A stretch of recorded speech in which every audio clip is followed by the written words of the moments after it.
Hello friends, मैं Arun Vishwakarma Arun sir maths YouTube channel पर एक बार फिर से आप सभी का स्वागत करता हूं। आज की इस वीडियो में हम डिस्कस करने वाले एमपीटेट वर्ग 2 चयन परीक्षा के एग्जाम को लेकर किस प्रकार से तैयारी करें, खासकर उन कैंडिडेट के लिए जो कि वर्ग 2 का चयन परीक्षा जो एग्जाम है वो मैथ्स सब्जेक्ट के साथ दे रहे हैं। तो आज की वीडियो खासकर उन्हीं स्टूडेंट के लिए रहेगी जो मैथ्स एग्जाम से वर्ग 2 चयन परीक्षा की तैयारी कर रहे हैं।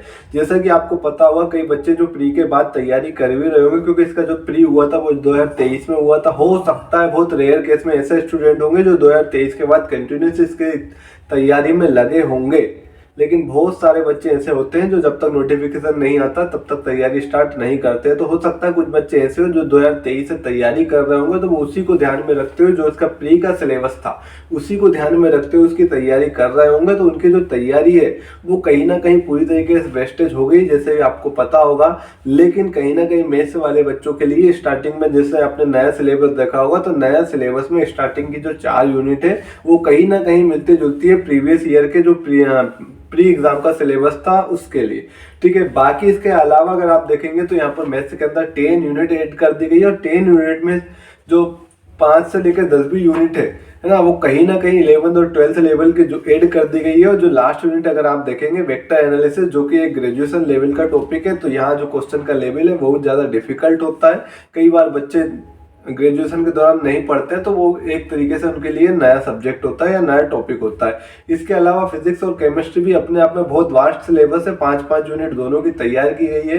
तो ऐसे में बच्चों के लिए बहुत ज़्यादा ये डिफिकल्टी हो रही है कि सर इतना जो सिलेबस है, पहली बात तो वो सिलेबस बहुत ज़्यादा है, दूसरी चीज़ वो सिलेबस इस तरीके का सिलेबस तैयार किया गया है कि जो आपने कभी किसी भी कॉम्पिटिशन एग्जाम में, अगर आप किसी टीचिंग एग्जाम की बात ना करें और अगर एमपी में होने वाले किसी भी अदर एग्जाम की बात करें, लाइक एसएससी हुआ, रेलवे हुआ, ग्रुप डी हुआ, रेलवे के जितने भी एग्जाम हुए, इसके अलावा व्यापम के भी जितने एग्जाम हुए, उनमें कहीं से लेकर कहीं तक इस सिलेबस का जिक्र नहीं है। कहीं ना कहीं जो पहले सिलेबस था उसी से सिलेबस मैच खाता हुआ। तो जो स्टूडेंट अगर इन एग्जाम की भी तैयारी कर रहा होगा अदर इनको छोड़कर, तो वो कहीं ना कहीं उन एग्जाम की तैयारी के दौरान भी जो चीज़ें पढ़ी होंगी वो भी कहीं ना कहीं काम नहीं आएगी। क्यों नहीं आएगी? क्योंकि इसका जो टीचिंग एग्जाम का सिलेबस है वो पूरी तरीके से डिफरेंट है। होना भी था, क्योंकि कहीं ना कहीं आप देखेंगे तो यहाँ एसएससी वाले या रेलवे वाले स्टूडेंट कहीं ना कहीं अच्छा मार्क्स स्कोर कर पाते हैं, क्योंकि जो सिलेबस था वो कॉमन था। तो टीचिंग एग्जाम के लिए एक टीचिंग का एक स्पेशल सिलेबस होना चाहिए, जो कि ईएसबी के द्वारा अब कर दिया गया है।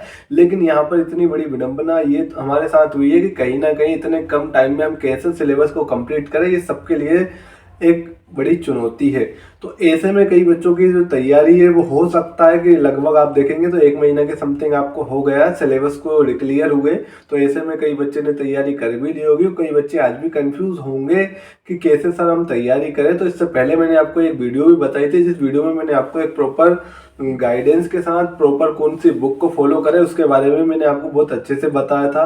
मैंने आपको बताया था कि मैथ्स के लिए, चाहे फिजिक्स के लिए, चाहे केमिस्ट्री के लिए, तीनों सब्जेक्ट के लिए आपको एनसीईआरटी को फॉलो करना है। एनसीईआरटी जो कि एक बेसिक स्टैंडर्ड बुक है, ये बिना फॉलो करे आप इसमें अपना बेसिक कॉन्सेप्ट को स्ट्रॉन्ग नहीं कर पाएंगे। और जब तक आपका मैथ्स हो, चाहे फिजिक्स हो, चाहे केमिस्ट्री हो, जब तक आपका बेसिक स्ट्रॉन्ग नहीं होगा तब तक आपका एग्जाम में अच्छे मार्क्स स्कोर करना पॉसिबल नहीं है।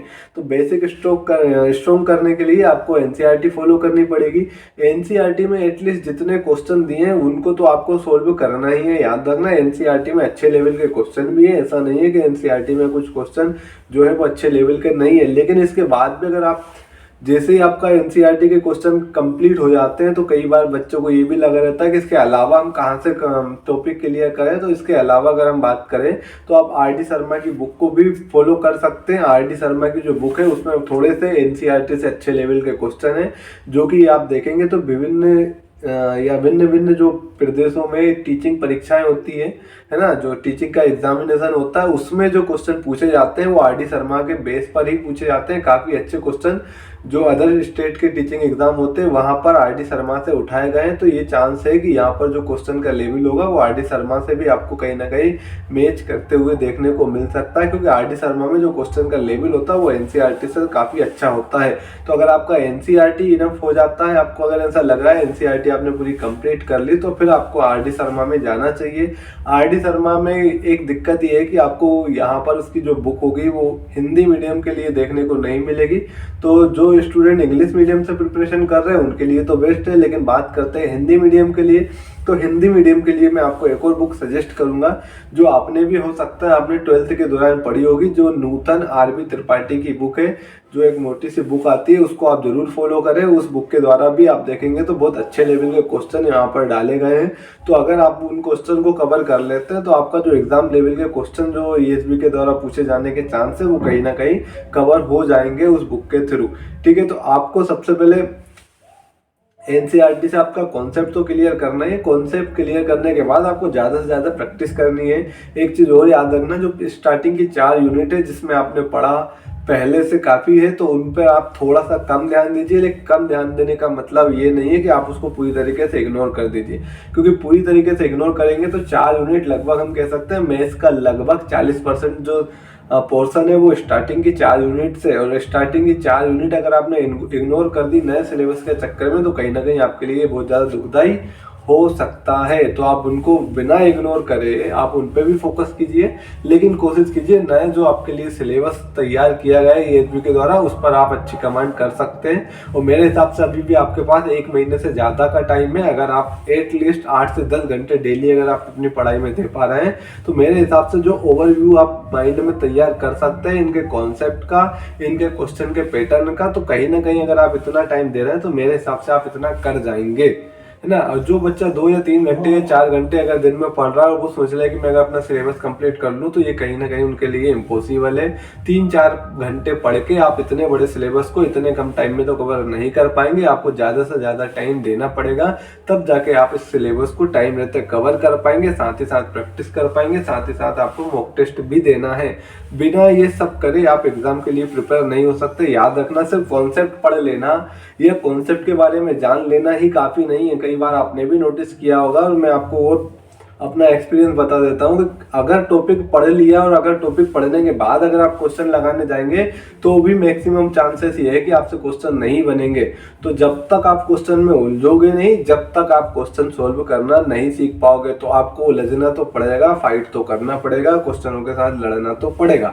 जब तक कॉन्सेप्ट क्लियर कीजिए, कॉन्सेप्ट क्लियर करने के जस्ट बाद आपको क्वेश्चन को प्रैक्टिस करना है। इनको अगर आपने इग्नोर कर दिया, आप सिर्फ ये सोच के पढ़ने बैठ रहे हैं कि मैं सिलेबस कंप्लीट कर लूँ, क्वेश्चन प्रैक्टिस मैं बाद में करूंगा जब मेरा सिलेबस कंप्लीट हो जाएगा, तो ऐसे में आप जब तक पूरा सिलेबस कंप्लीट करेंगे जो नया टॉपिक आप पढ़े हैं वो कहीं ना कहीं फिर से आपसे धीरे धीरे भूलने लगता है ना। तो आपको जो भी टॉपिक आपने पढ़ा उसके एटलीस्ट मैथ्स के 100 क्वेश्चन लगा लीजिए उस टॉपिक के, है ना। कहाँ से लगा सकते हैं, बुक मैंने आपको बताई। जो R D Sharma English medium से तैयारी कर रहा है वो आर डी शर्मा को फॉलो कर सकता है, और जो हिंदी मीडियम से तैयारी कर रहा है वो एटलीस्ट एनसीईआरटी के तो आपको लगाना ही है। इसके अलावा मैंने आपको नूतन आरबी त्रिपाठी की एक जो मोटी सी बुक आती है 12th के दौरान आपने भी पढ़ी होगी, सब जानते होंगे, ठीक है।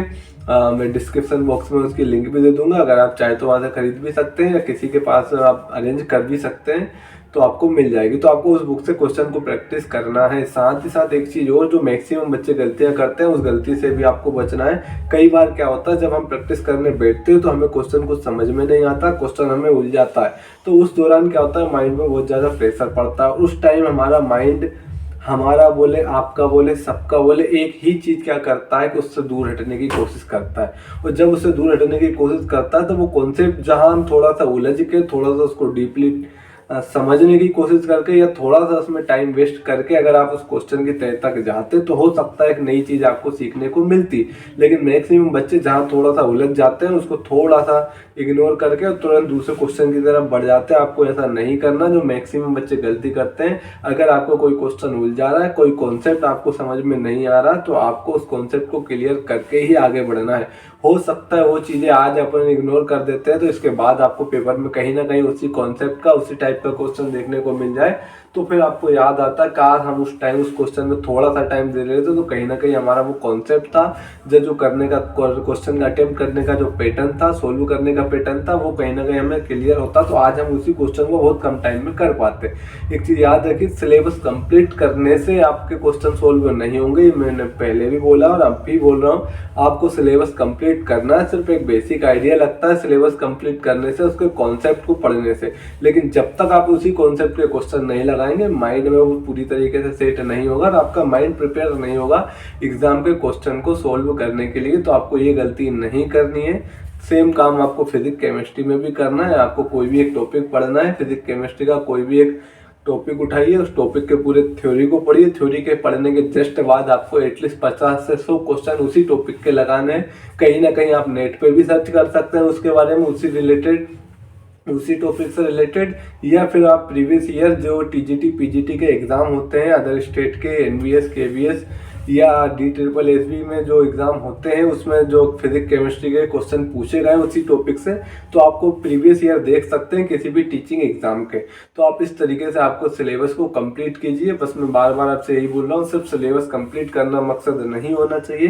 कंप्लीट करके उस टॉपिक के कम से कम एटलीस्ट 50, ज़्यादा से ज़्यादा 100 क्वेश्चन तो आपको प्रैक्टिस करना ही है। जब आप प्रैक्टिस करेंगे तो ऑटोमेटिक आपका माइंड में कॉन्सेप्ट और अच्छे से क्लियर होने लगेंगे, ताकि आप क्वेश्चन में धीरे धीरे से बहुत ज़्यादा एक्सपर्ट होने लगेंगे। तो ये सब चीज़ें आपको ध्यान में रखना है, ठीक है। आई होप आपको आज की वीडियो समझ में आई होगी। अगर आपके माइंड में इसके अलावा कोई डाउट चलता है, कोई भी क्वेरी अगर आपके माइंड में चलती है, तो प्लीज़ हमें कमेंट बॉक्स में कमेंट करके ज़रूर बताइए। हम कोशिश करेंगे आपके कमेंट बॉक्स में रिप्लाई देने का, ठीक है। और अगर इसी तरह की वीडियो की इन्फॉर्मेशन चाहिए तो बेल आइकन को भी प्रेस कर ले और चैनल को भी सब्सक्राइब कर ले, ताकि आने वाली हर एक वीडियो का नोटिफिकेशन आपके पास टाइम टू टाइम पहुंचता रहे। मिलते हैं अगले किसी वीडियो में, अगले किसी अपडेट के साथ, अगले किसी स्ट्रेटजी के साथ। Thank you.